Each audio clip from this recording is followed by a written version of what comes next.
all began last year when the darlings at Ubisoft shut down The Crew. Now, they didn't just shut down the online features, they shut down everything. The game, yeah, you couldn't even play it. Turns out, even the single player required the online component. That basically meant that your copy of The Crew was, no longer a thing that you could really do anything with. Yep.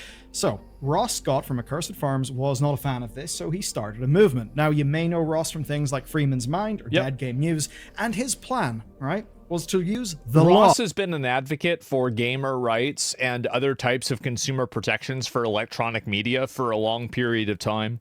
This isn't, it's not like this is his first rodeo and it's his first time talking about this. He's been an advocate for this for quite a while. Not change.org to actually change things here. And it certainly seems that now, a year on, he actually may succeed in a way. So basically, right, Ross believes that consumers bought a product with games like The Crew, and that product was then taken away.